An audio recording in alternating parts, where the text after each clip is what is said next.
بسم الله الرحمن الرحيم.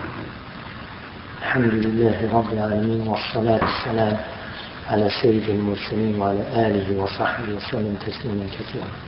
Assalamu alaikum. Peace be upon all of you.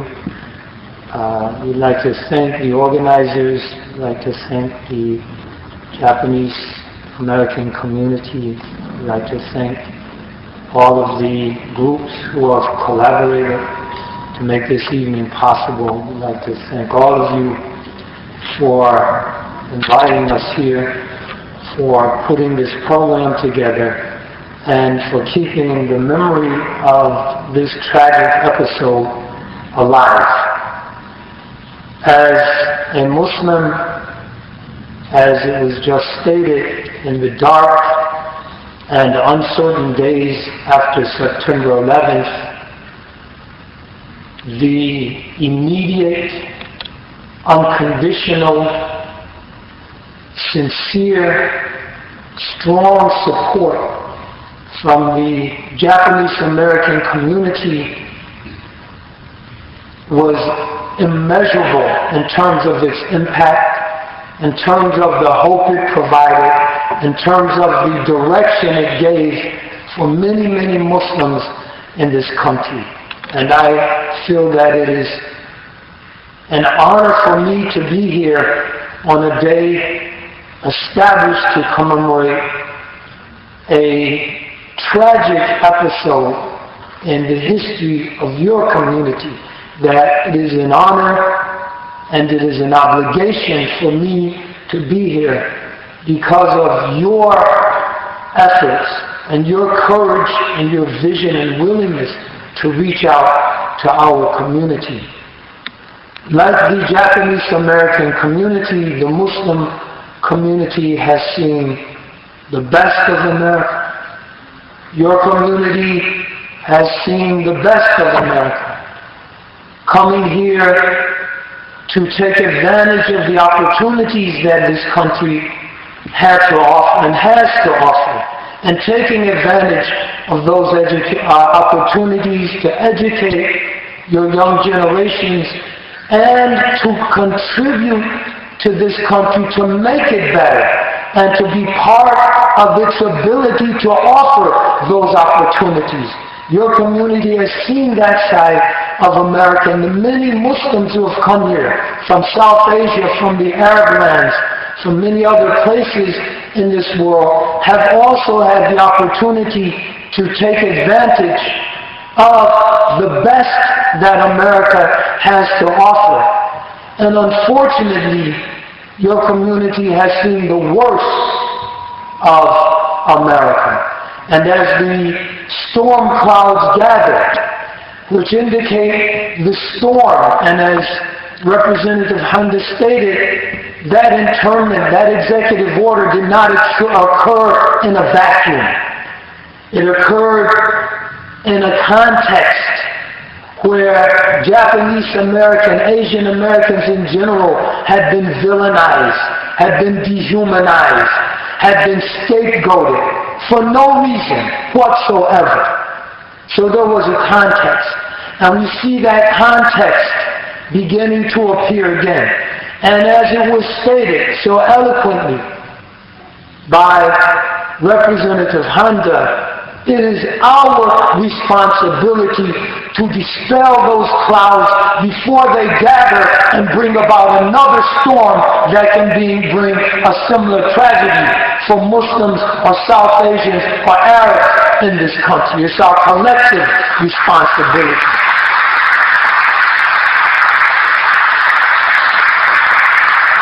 The Second World War, where this episode occurred, or when it occurred, produced many, many tragedies. Unimaginable loss of civilian life. The Holocaust. The Executive Order 9066 and similar measures. Many atrocities. The atomic bombing of Hiroshima and Nagasaki. The civilian population of Hiroshima and Nagasaki. From those tragedies, a slogan emerged. And I don't say a slogan to belittle it, but it was a slogan. Never again. That slogan has been applied to the Holocaust. That never again should human beings be subjected to the atrocities that the Jewish people in Europe were subjected to.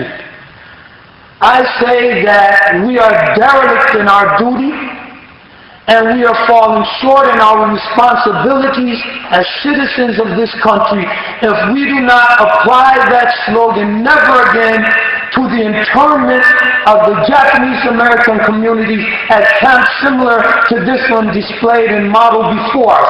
Never again should innocent, unsuspecting citizens of this country be subject to this sort of treatment. Never again. And when we see it beginning and the rumbling starting to appear that it might happen again, it is our collective responsibility to reiterate, never again should that happen, just as there should never be another Holocaust. Never again should any human beings on the face of this earth, and especially innocent, unsuspecting civilians, as those at Hiroshima and Nagasaki, be subjected to atomic hellfire. Never again should that occur in the history of this earth, and certainly not in the history of this country that was responsible for both of those episodes. The internment of the Japanese Americans and the atomic bombing of Japanese cities. Never again should that happen, and never again should any government that represent us, the people of this country, be responsible for initiating such actions. Never again.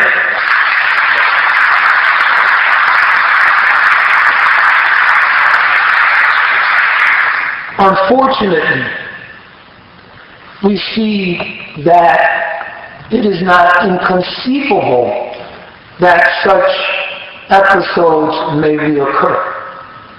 When we hear the military planners in Washington talking about developing a new generation of tactical nuclear weapons and devising plans for their deployment against innocent human beings,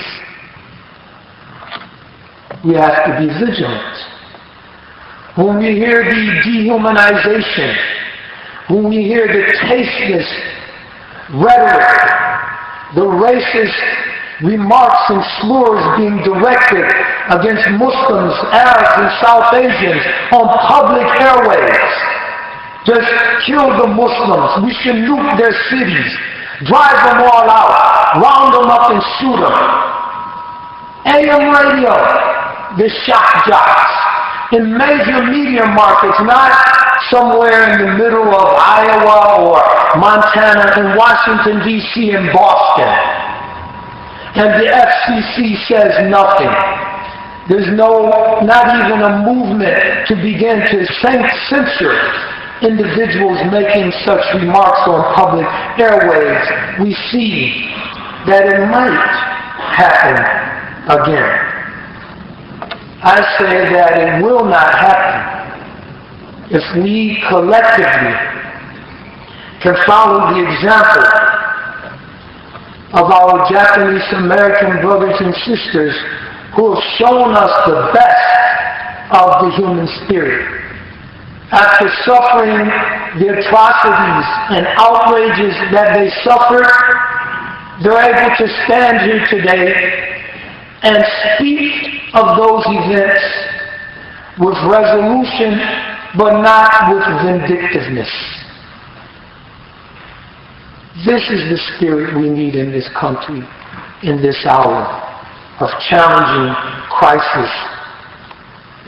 Who have the courage to dare to speak out, to dare to dissent, in a time when dissent is extremely unpopular and politically incorrect. The courage to challenge that which is wrong because it is wrong, and who have the vision to look beyond the suffering of their community, to look beyond the injustices which characterize their history in this country, and to look beyond that and to reach out to those who might be similarly violated. That takes a vision. If we have that vision, if we have that courage, if we have that greatness of spirit to proceed in a spirit of goodwill and not in the spirit of revenge and vindictiveness, then we will prevent similar episodes from occurring. We will be able to come together to challenge those who would trample upon the Constitution of this country. We will be able to build the sort of networks and coalitions that can show the people of this world that there is good in this country, that we have much to offer the world, and that together we can work together to make this country a better country and this world a better world. I thank you all, and I share your sadness, and I pray that I can rise to the levels that you've demonstrated in your common greatness to do something meaningful to make this country better.